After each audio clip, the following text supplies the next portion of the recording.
So what is up, YouTube? Welcome back to the channel once again. You know I appreciate having you here. Stick around for today's video. It's been a long time since I've done a first impressions ride, but that's what it seems like anyway. But I'm out and about today on the brand new 2019 Honda CBR650R.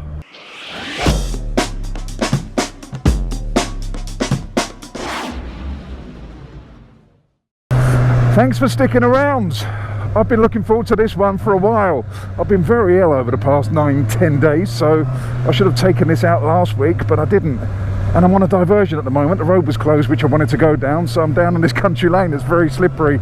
It's been raining all night, it's damp, there's a lot of gravel in the road, and I'm on a sport bike. You know how it goes. We can do this. A little bit about myself before we start the video properly. 6'2", 17 stone, quite long in the leg, wide in the shoulder.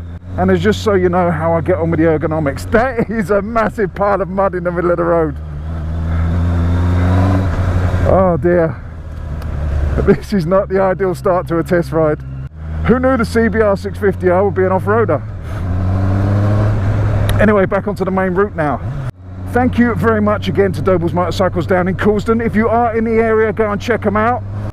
I shall leave the link to their website in the descriptions box below, and as usual I shall leave the link to the full specifications for this bike down below as well, so go and check that out once you've watched the video, of course. Don't go now, that's pointless. Stick around. Right, so what we're going to do is we're going to ride some country lanes. As I said, they're a bit slippery, so we're not going banzai, but we're going to get a little bit of a feel for the bike, when I think of it, how I get on with it, how I fit on it, how I think the power is, suspension, ergonomics, blah blah blah, all the stuff like that. And then we're going to head up to Box Hill, have a little walk around in the car park, show you around the bike, show you some finer details of the thing. You know how it goes if you've been here before. You know how my videos work. I'm not the most professional journalist because I'm not a journalist. I'm just a guy that rides bikes. I like to have fun on the bikes, and I just like to let you guys know how I get on with them. Once again, this is not a journalistic report. This is just how I do things. This is how I review bikes. If you don't like it, tough cookies.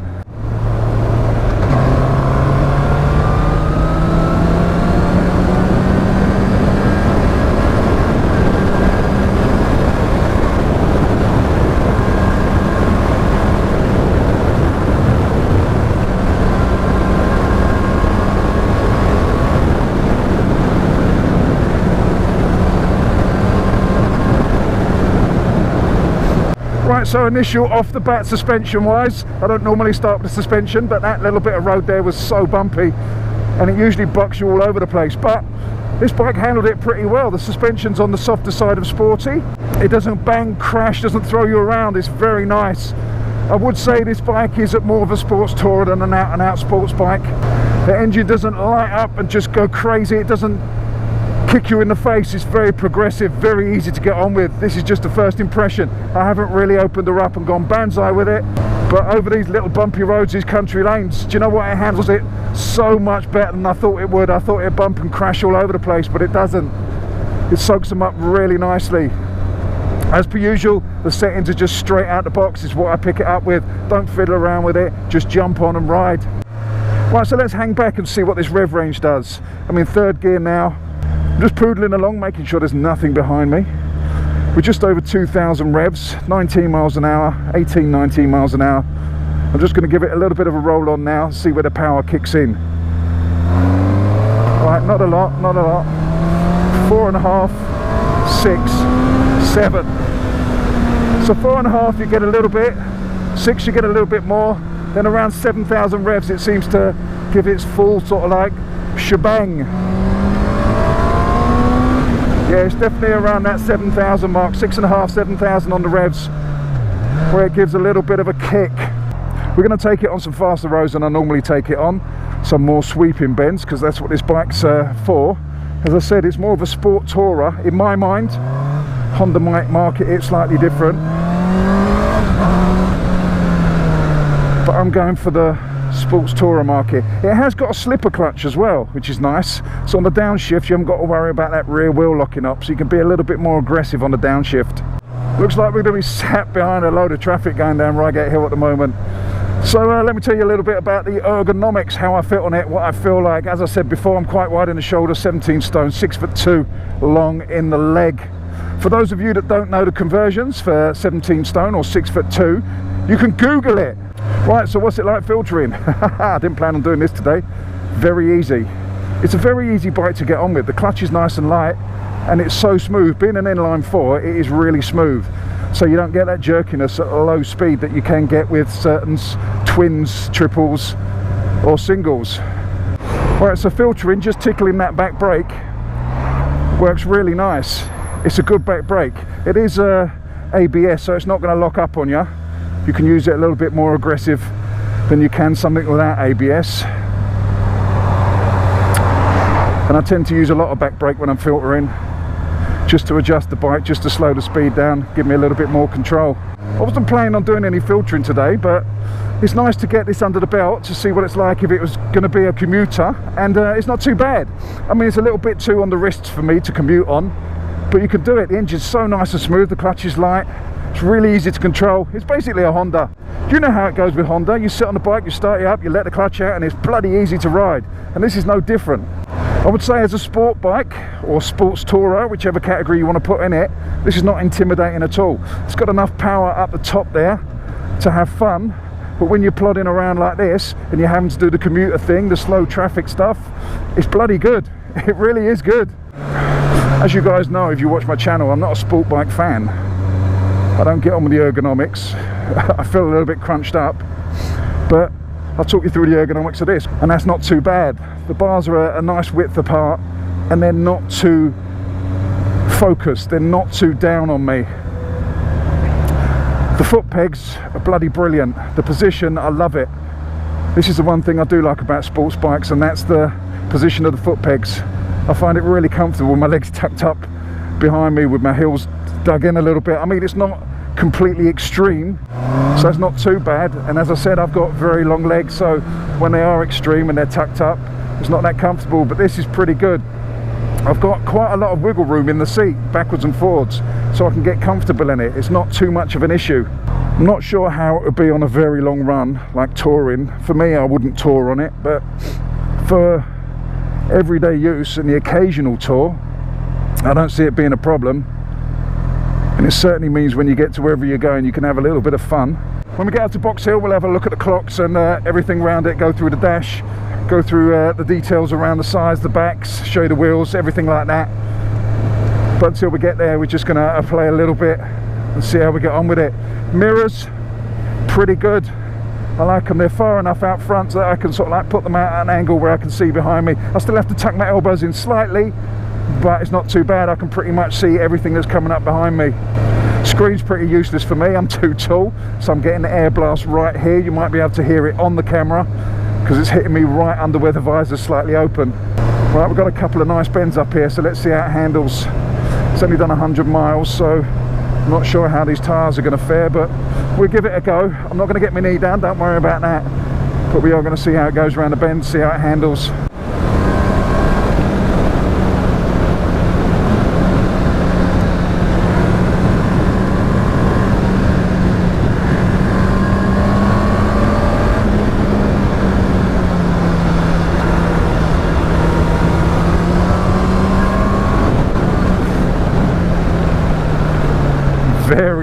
Very nice indeed.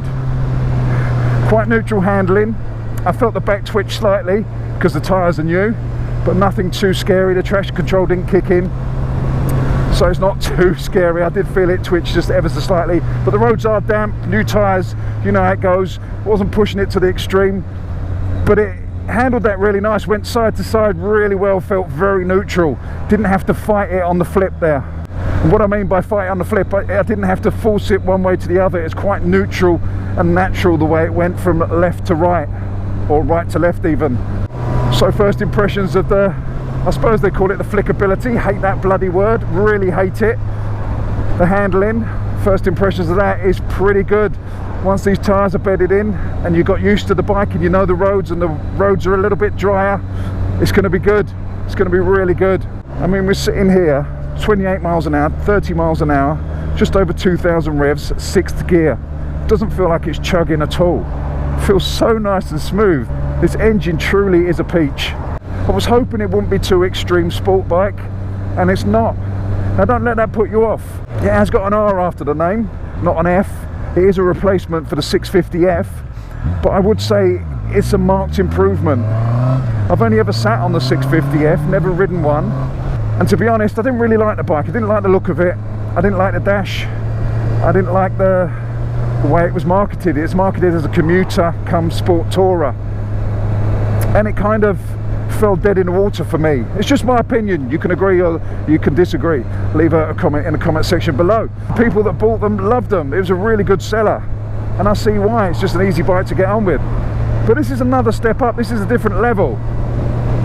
This is the same sort of thing. So you can commute on it, you can tour on it, you can use it every day. But what this seems to have is a little bit more fun, a little bit more character, a little bit more in the looks department. Everything about it is just a little bit more. They've moved the game on. I mean, should you compare it to the F? I suppose you're going to naturally do it because it's replacing it, but this is an R, not an F, so it's focused more on the sporty side, and so far so good. I know you probably can't hear it on the camera because there's a lot of wind noise because the way the screen throws the wind into my face, but the exhaust on this sounds really nice. Like I said, on the CB650R, it's tuned to a really nice sound, so you don't have to replace it if you don't want to. I probably still would because I like a bike to sing and I love the sound of engines, but you don't have to. It's got a pretty sweet sound as it stands.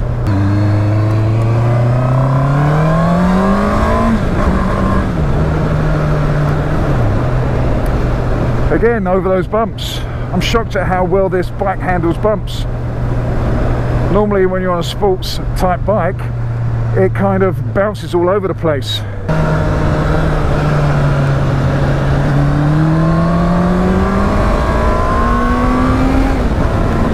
It really is playful. It's so nice handling. I really like the handling of this bike. You need to take it on a track to push it to its limits to see what it'll do on that. But just for everyday fast-ish, I'm not going to say I'm fast, but for fast-ish riding, it's pretty sweet. It handles pretty nicely. Let's head into Box Hill car park, which is just up here on the right, and have a little bit of a look round. Right, so ladies and gentlemen of the Tinternet world, let me introduce you to the all-new 2019 Honda CBR650R. Right, so let's have a little look around the bike. We'll do the wheels, the brakes, the engine, little bits on it. We'll go through it, go through the dash, the lights. You know how it goes. You've been here before. You know how it works. So let's start with the wheels. On the front is a 17-inch rim, and we've got a 120/70/17 on the front, and on the back we've also got a 17-inch rim, but that's a 180/55/17, and they're Sportsmax tyres, which are made by, oh dear, Dunlop. They're Dunlop Sportsmax tyres, and they're okay. I did have a little bit of slippage on the back, but you can see they're brand new, so you kind of expect that. I mean, we got it over here, so we got it a little bit over, and it is quite sticky on the side. It was probably more around this bit where I slipped rather than over here, but you've got to expect that. And it has got traction control, so there's a little bit of help there for you. Brakes are twin discs on the front and a single on the back. Nissan calipers, they are ABS both front and rear. And while we are at the front, one of the major differences between the F and the new R is it's now got upside down forks. I don't think they're adjustable.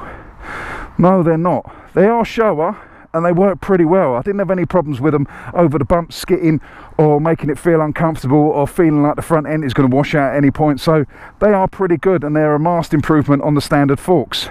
Right, working our way back, the engine is a 650 inline 4. Again, if you want to know the power or specifications or anything to do with this bike, look down in the descriptions box below, and I'll put the full specifications from Honda's website down there. It is a pretty sweet engine. It's nice and smooth, torquey low down, but it's got that kick at 4,500, and then it kicks again, it seems, at 7,000, but it's not a massive step. It just sort of like increases the fun. It's a little bit more fun. It just sort of like kicks in, and you know it's got more to give, and you can go and have a play with it. Right, foot pegs are metal rear And on the front, this one's quite nice. It looks small, but it's not that bad actually. It's tucked up underneath you, but it is very comfortable. Huge Hero blob, didn't get anywhere near putting that down, but I do ride conservatively, so I wouldn't expect to get that anywhere near the floor with the way I ride. Back brake works really well, especially in traffic. I tested it coming down the hill there, and it really nicely brings the bike back into line, and it's easy to control on the back brake. Exhaust is your 4-into-1 that comes out here. As I said, it sounds pretty nice. Let's have a little listen to that now. Right, again, if you've got headphones on, that'll sound a lot better, but if you don't, go and find some now, because it's only the chin bar microphone that the sound comes through.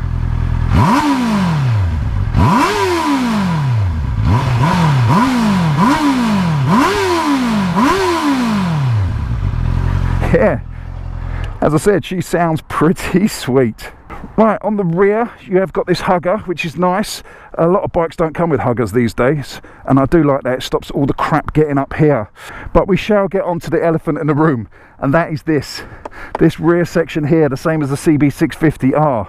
It's absolutely hideous. I don't like it. Some people might like it. I personally don't. I would take that off and redo all the back end here, but I find this back end is too short. To me, my eye, it feels too short. If you remove this, it feels too stubby. It feels like it should be on a naked bike. On a sport bike, it needs to be just slightly longer, more angular. It's just a personal thing. Don't know whether I'm a fan of it yet. It might grow on me.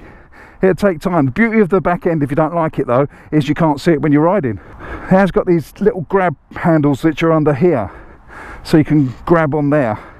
They're pretty good, they're pretty solid, but I'm not sure how to be with a pillion. Pillion seat doesn't look too bad, to be honest.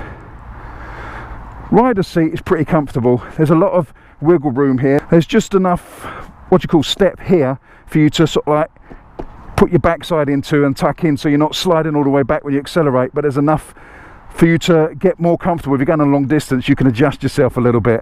Right round this side is just your standard stuff: chain, foot pegs, gear shift. The gear shift is pretty good. You've got to be a little bit more precise between first and second. I found when changing down, especially at traffic lights, going from second down to first, I've hit a couple of false neutrals between second and neutral. It doesn't automatically go straight into neutral. We get a little line on the dashboard where I haven't quite hit neutral. So that will take a little bit of getting used to. Once you buy these bikes, you do get used to all the little quirks and things they do that are not normal to your bikes. So now I know it does that, I'll be more precise when I downshift into neutral. You can get a quick shifter for this as an optional extra, so if you do that, that might be a little bit easier. I'm not sure if it's a downshift quick shifter. I don't think it is. I think it's just a quick shifter on the upshift. But again, go to Honda's website and check out all the wares there. They'll be able to tell you more about that. Right, so let's have a little bit of a look at the lights. I'm not sure if I'm a fan of the ignition here. I think I prefer it here, especially on a bike that I would probably put a tank bag on, so the tank bag will cover that. So that's a little bit, or could be, annoying. Once again, you'd probably get used to that. Honda will probably do a tank bag that has that bit cut out anyway. But yeah, just little things, but that might be a little bit annoying. Right, let's check out the lights. Right, on the front, full LEDs, full beam, your running lights and your normal lights. You've got two little running lights up in the top corner, and then your main lights are down the bottom there, and then your full beams when you push to pass or you turn them on via the switch gear on the handlebars. Indicators are LED as well, and I do like the fact that both sides light up. Also on the back, full LED light and stop light, and also indicators. Right, so let's get on with the dashboard and the switch gear. Let's just turn her on so you can see the startup sequence. There you go, it just runs through everything on the dash. Right, on the left hand handlebar is your clutch. It is not adjustable. You've got a traction control button here. It is simply an on or off system. There are no stages to it. Here you've got your lights, so you've got your full beam, and also if you push down, you push to pass, which is your flasher. You've got your hooter, and you've got your indicators down here, and you've also got a hazard warning light here. On the right hand side, you've got a kill switch, accelerator, throttle, and here you've got your starter. You've got your brake lever here, which is fully adjustable. Right, let's go through the dash briefly. On the left hand side, you've got a rev counter around the outside here. You've got a gear indicator here, which is 1 to 6, and a neutral obviously, and you've got your speedo here. You've got your engine temperature here, and at the top you've got a clock. Down here you've got your little computer systems, so let's go through there. and that's miles per litre as you're going along. And then you've got your average miles per litre, which we're running at 10.2. As usual, I haven't touched anything on this system, so this is what the bike's average since it has last reset.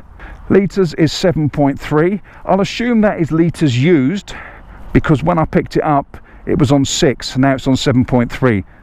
So that's handy, letting you know how many litres you've used of fuel. Then you've got your average miles per hour, and then back to the clock.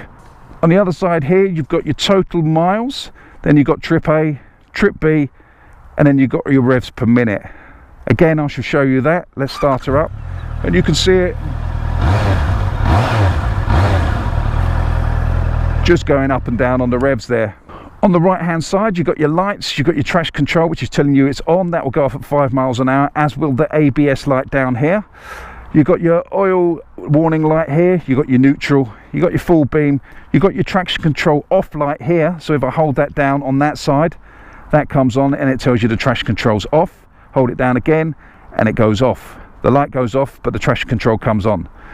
Down here you've got your engine management light, and then your HISS, which is your Honda security system.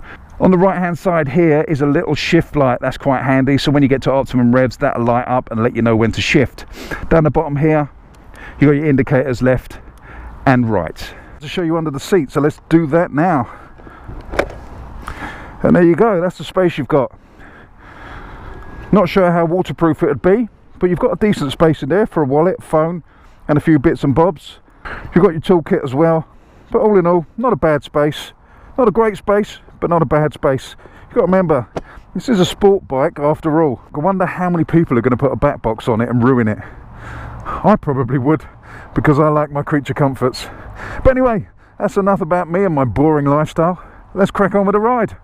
Right, so what we're going to do now is head down some country lanes, the ones I usually ride, because as you know, I like to take these bikes down the roads that I like to ride. It will test the suspension out because it's very bumpy.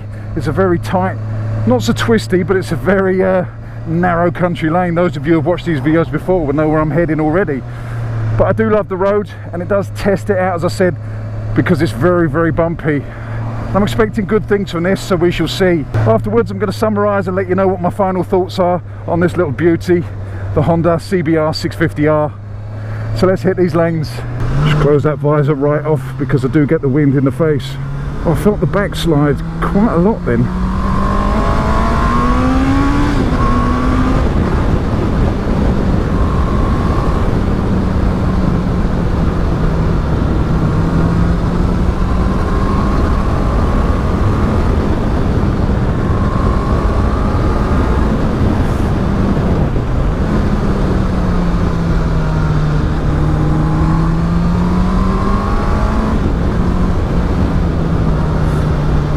Feel it bouncing around.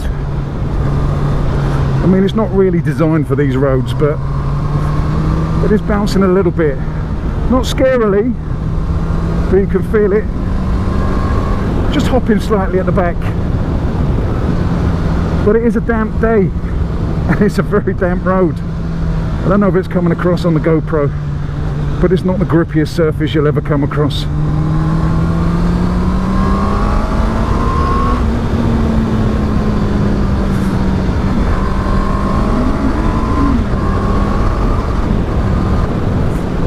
But it certainly is fun.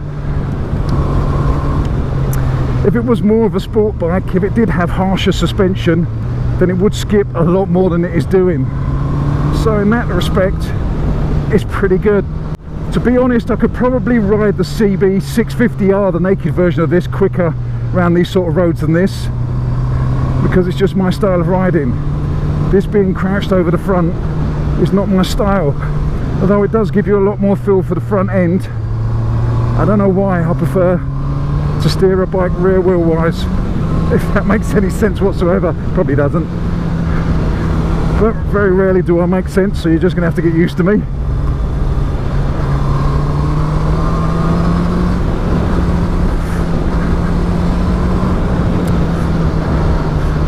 This bike is crying out for faster roads than this, more sweepy bends, more long open corners. It's not a real country lane rough road scratcher. It's more of a focused sports tourer.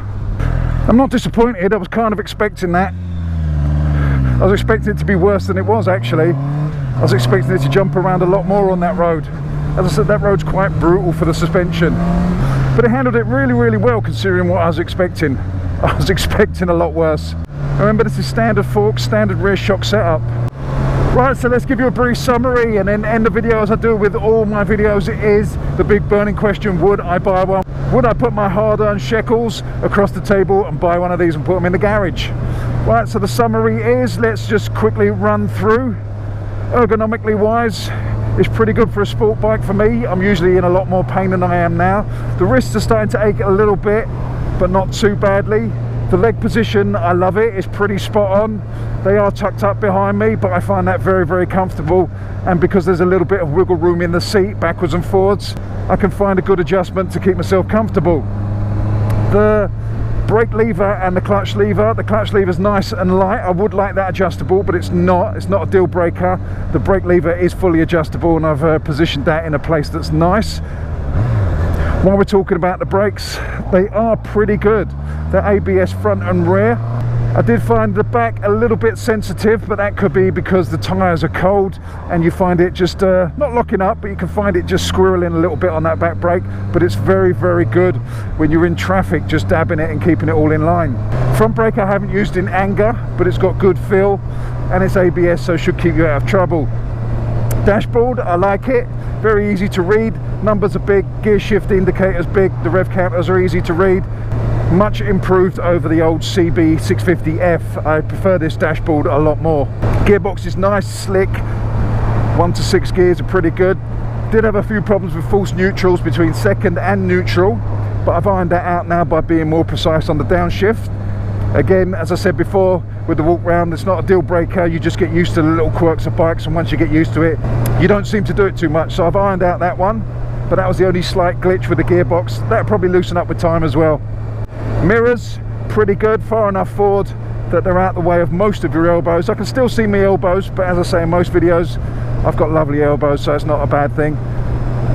And you can see if anything's sneaking up behind you, they are wide enough to see the peripherals. You can't see directly behind you, but you can see if anything's going to go out and overtake you. Screen's pretty useless for me. Directs the wind straight into my face. It's not buffeting at all, which is good, but there is a lot of wind coming into my visor. Engine, I think this engine's a little peach. It's so smooth. Well, you would expect an inline 4 to be smooth, and it being a Honda, you'd expect it to be smooth, but it's got enough torque low down that you can short shift and keep yourself happy, and it's got enough pep when you get higher into the rev range that you can have some fun with. It's like a nice added bonus that you can run around town, be nice and smooth, just poodling along, having fun, very comfortable, not snatchy at low speeds, and then when you open her up, she's a little bit more sporty and you can have a lot more fun. So I'm a big fan of this engine. Exhaust sound is pretty sweet. When it's in that higher rev range, it really does sing, but it's nice and quiet when it's low down. It has got deep rumble to it, but when you open it up, as I said, when you get to that higher rev range, it does sing. Handling wise, pretty sweet. I love the way this bike handles. It really does suit the way I ride. I'm quite a lazy rider. I don't like forcing a bike from side to side. So when it's nice and neutral like this, and it just sort of like goes left to right without much input, because I'm very lazy, you see, it's a great thing. So yeah, handling, I'd have to say this is spot on for what I would expect from a bike. I don't want razor sharp. I mean, some people want razor sharp handling. I don't. I want slightly softer suspension. I don't like rock hard suspension. I don't get on with it. I don't feel confident with it on the road. So this is, for me, perfect. Some people might disagree, but it is my opinion, so you're gonna have to deal with that. Right, so would I buy one of these bikes? Do you know what? I would. If I had money to burn, I would. At the moment, I wouldn't. I wouldn't replace any bikes I've got.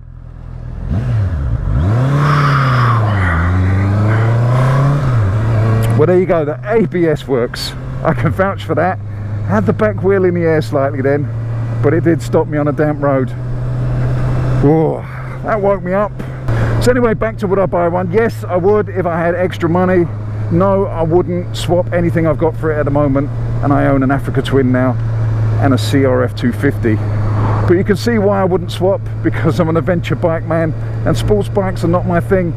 But this bike is fun, it's easy to ride, easy to get on with, It's a sport bike you can ride every day. It'll be good for commuting, and it'll be good for a weekend away, and it'll also be good for the odd track day. It's basically a perfect all-rounder if you were a little bit smaller than me. I'm just too big for it, basically. I'm just too big. But that's not the bike's fault. That's my fault. Well, it's my mum and dad's fault. It's their genes. So that just leaves me to say thank you very much for watching. I really appreciate it. If you are down in the Coulsdon area and you're dropping into Doble's, don't forget to give Ian a huge hug. He really does like it, you know, he really does. So once again, thank you very much, Doble's Motorcycles, for lending me the bike. I really appreciate it, and to Honda Motorcycles also. I shall leave their link to their website in the description box below, and also the full specifications for this little beauty down there as well, so go and check those out. So that just leaves me to say thank you very much for watching. Don't forget to subscribe, to like, to share, to do all those things that you need to do. Also hit that notification bell so you can get the drop on these videos. You don't want to miss any, do you? And if you do, why? You're wrong in the head. Anyway, on that note, you know I love you all. Stay safe, fish out. Get all your bags, get out my house. I don't want your stuff around. I never did you wrong, but you did me wrong. So go ahead, get gone. Get all your bags, get out my house. I don't want your stuff around. I never did you wrong, but you did me wrong. So go ahead and